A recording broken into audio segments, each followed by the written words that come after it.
conference. Okay. And we're recording. All right. So welcome everybody coming to the Skid Row School. I'm Becky Margiotta. And I have my colleague with me, Joe McCannon, co-founder of the Billions Institute. And we want to take a couple minutes of your time to share with you something that's going to make sure that you're really ready to hit the ground running when you hit the Skid Row School, which is a quick primer on AIMS. So what we're hoping is that you can watch this for the 10 or 15 minutes that it is, and then with your team, if you're coming with a team, spend about an hour coming up with a version 1.0 of what you think your aims are, and then share that to our Facebook group so that we can give you comments and feedback and everyone can see who's coming in with what aims. And then we're going to workshop this much more in depth when we're all together in a few weeks. So with that, let's just jump into why you do aims and how you do them really well so you can put this to work. This is all predicated on some of our first steps in the model for unleashing, which is you're very clear on both yourself and what it is you want to do, but also the system within which you're trying to create change. We call that get clear. And also that you've done your Times Square, that someplace, somewhere, you've actually proven to yourself with a high degree of confidence that what it is that's your intervention works as it's intended. So as long as you have those things lined up, you're really ready to move into aim setting, regardless of what phase of expansion you're in. And there's a couple things to think about as you're doing that, but a lot of people don't even do it at all. So Joe, I was hoping you could share with us your perspective on why do aims even matter? Sure. Thanks, Becky. For me, I think that aims are just absolutely critically important. If you ask me sort of the first thing I look at or think about anytime I approach a group that's thinking about expanding its impact, it's where are they on their aims? Are they able to state in a very crisp, concise, quantifiable way exactly what they want to accomplish? Because I just think it's so predictive of success and so important.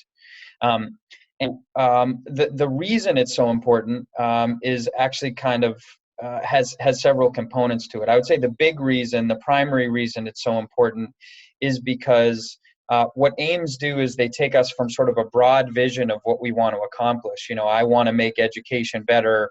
I want to reduce homelessness. I want to reduce variation in healthcare outcomes. Whatever your general vision or goal is, it takes you from that to precision. And so it avoids dissipation of energy and says, this is what we commit to do now. And by now, I mean in the next 12, 18, 24 months.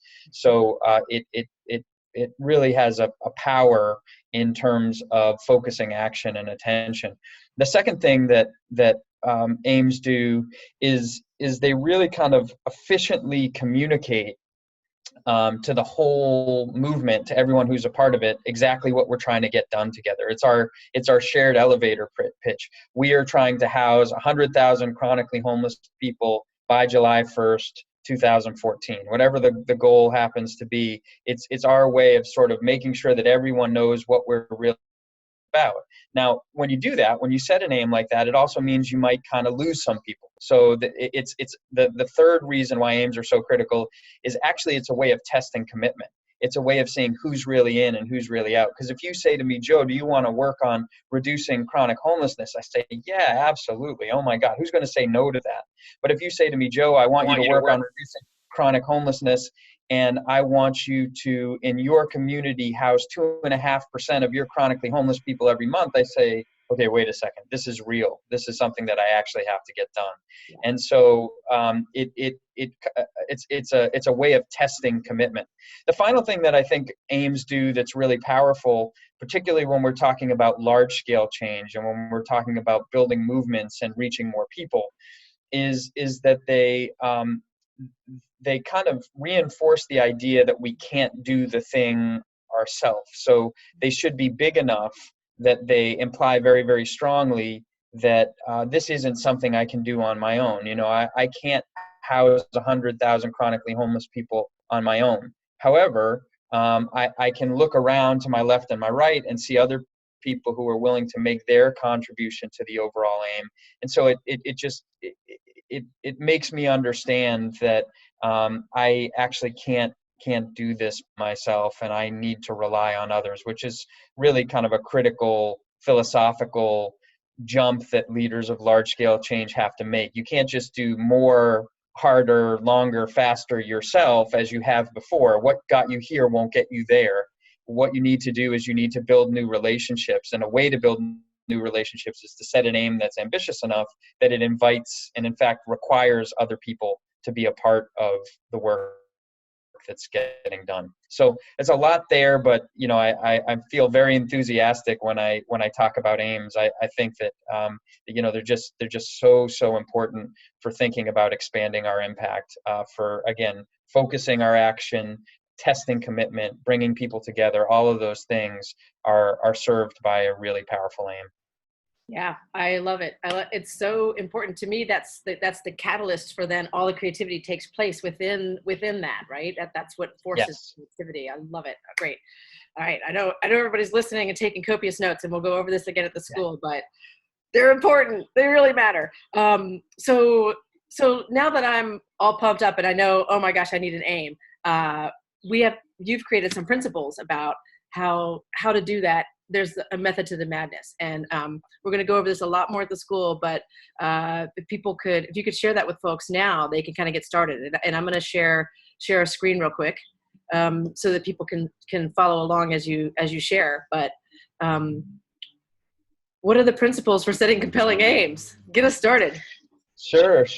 There are several principles, and I think the point you've made, Becky, is a good one, which is, we don't expect you to kind of fully grok and deeply understand all of this just via this short video session, but this should give you a taste and give you sort of a high level sense of what it takes to develop good and potent aims.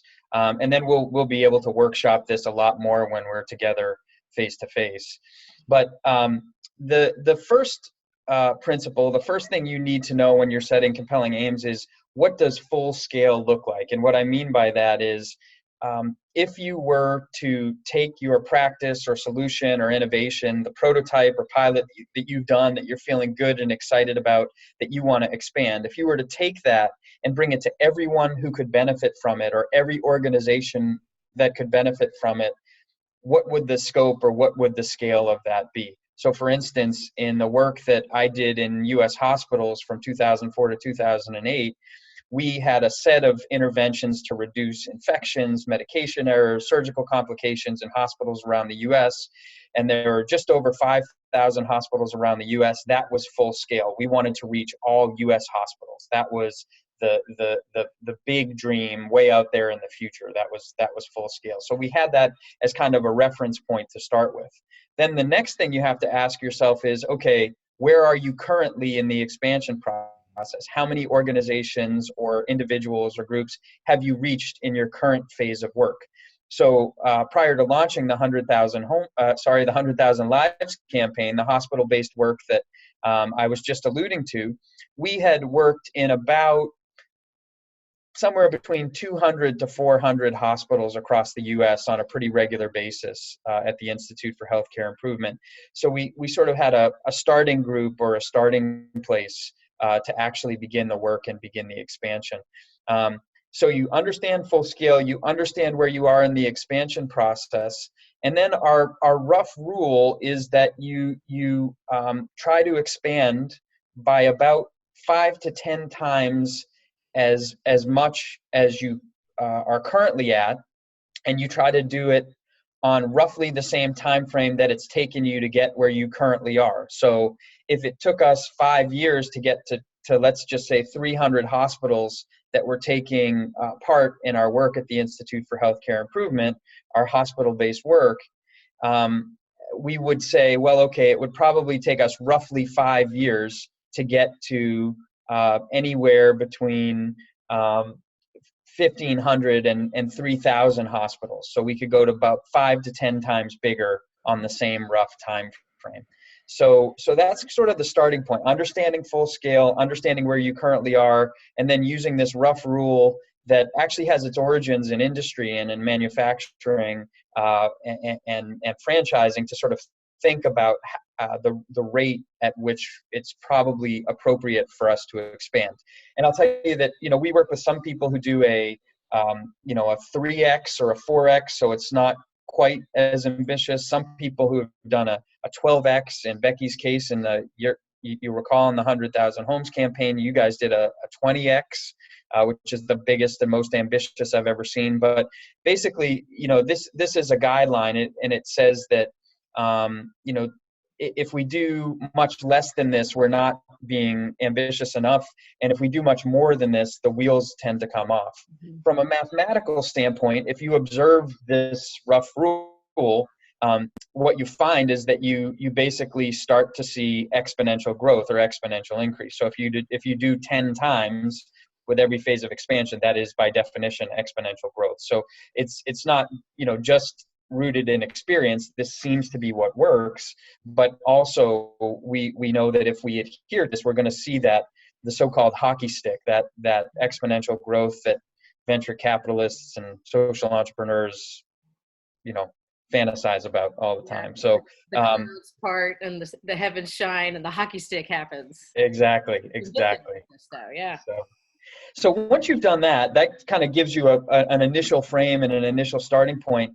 Then there are a few other checks, a few other things that I think are important in kind of polishing your aim. The first is it's a bit more of a gut check.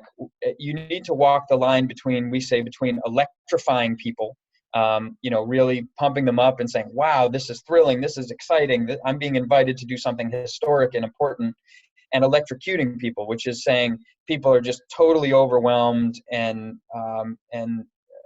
they just say it's not possible, it's ridiculous, I don't want to have anything to do with this. So that's sort of a way to check whether what you've generated for your aim makes sense. It's a way to say, does this sort of fall within the realm of what people will believe and ultimately get behind? The next thing we like to think about is specifying how much by when. So if you're observing the rule that we talked about, this rule of 5 to 10x, and you say, okay, we think we can get to 5 to 10 times as much as what we've already done in the same time frame it's taken us to get to where we already are, you need to be strong about putting a date or putting a time frame to it. So that I'd say that in the Skid Row School, the biggest, most common dodge that I have seen is that they'll put a numeric goal for expansion on paper. They'll say, we want to go from 10 schools to 100 schools, or we want to go from 1,000 schools to 10,000 schools, or whatever it is, but they won't put a date or a time on it. And if you don't put that by when on it, if you don't put that timestamp on it, it basically dissipates. It's you basically guaranteeing success, because you can always say, well, we're going to succeed in the future, but you're guaranteeing failure in a way too, because you're not going to get the thing done as quickly or as urgently as you would like to. So stating by when is, I think, really, really a critically important piece and an important insight. The thing you see, a sort of a famous way to dodge the by when that you see from politicians all the time is what? It's the 10-year plan. So everybody that gets elected makes the 10-year plan, and they say, here's our 10-year goal or our 10-year objective. And guess what? Who's not going to be around in 10 years? Mm-hmm. That person, the people who set that goal. So we can't do that. We've got to sort of reel it into a time frame in which we will actually be accountable for it, and the people who are around us will be accountable for it. So again, that's why I sort of say, I like to think about 12, 18, 24 month, maybe 36 month time horizons, because those fall within our direct sphere of influence. The next thing you do with an aim, and I think this is kind of the big power move on aims, this is when you kind of move from JV to varsity, is when you rate it and you chunk it. And by rating it and chunking it, we mean you actually say, okay, I want to expand from, let's say, 100 hospitals to 1,000 hospitals in the next 2 years. Or expand our impact, to reach that many groups, because it's not necessarily the case that you'll actually be expanding your operation. You might be working through others, but you say, I want to make that expansion, and it's kind of still hard for people to act on that. But if you break that down month to month and say, this is what we need to do every month, or this is what we need to do every week, suddenly I sort of have to sit up in my seat a little bit and say, okay, I've actually got a requirement here. There's something I've got to do now. I can't sort of kick it down the road and say, yeah, we'll get to 1,000 sometime later. I say, this actually means that, I've got to do 20 this month and 40 the next month and 60 the next month if I want to actually get to where I'm ultimately going. So rating it out week by week, month by month, sort of reeling in the time frame is the first piece. Chunking it means you divide the responsibility among everyone in your organization or your movement or your network. So classic example comes from your work in the 100,000 Homes campaign, where you said to every city taking part or community taking part, we're going to rate it. We're going to require you to do house 2.5% of your homeless people every month. And that is a requirement of every community that's taking part. So it's kind of a potluck approach. Everybody is bringing their own contribution to the overall goal. And so it makes it real. There's no hiding. There's really kind of bringing a precision and a clarity to it. So thinking about that piece, how are you going to rate it out and chunk it, is, again, I think a huge power move. And it's typically the juncture at which there's an infusion of energy into the work because people know exactly what they have to do to contribute. And then the final piece is owning it. And by owning it, I mean that leadership has to make the aim prime. It has to wake up with it each and every day and say, this is the most important thing to us. We're not just setting this aim for cosmetic purposes, for show. We're doing this because we're deeply committed to it. And so leadership has to have what W. Edwards Deming called constancy of purpose, that this is what we're trying to do as a group, as a movement, as a network, each and every day. And we're going to face into that data and face into that information and own it and be honest about it. For my money, I'm actually, I kind of feel less worried about how people are going to get there. Although in the school, we'll talk a lot about the many tactics and many methods that you can use to get to the aim and the ways that you need to operate to get to the aim. Mm-hmm. But I'm kind of less concerned about that than the fact that leaders are simply tight on the aims and facing into the data on a regular basis. So sometimes we say, after Dennis Wagner, a great public servant that I worked with in the government, tight on aims, loose on everything else. But you've got to be tight on aims, and then you've got to have a lot of creativity about the different ways that you get there. There's some nuance to that statement that we'll talk about in the school, but the general gist of the idea is there. So this is kind of what I would suggest you start with. Run through this checklist together with your team, think it through. It doesn't have to be perfect. In fact, I'd be surprised if it was by the time you came to the school. But if you start here, if you start in this place, and as Becky said, it's predicated on the assumption that, you have a prototype or a pilot or an intervention that you've done already. But assuming that that's the case, starting to think about what success will look like via expansion and how you define it through your aim is a really, I think, absolutely critical place to start.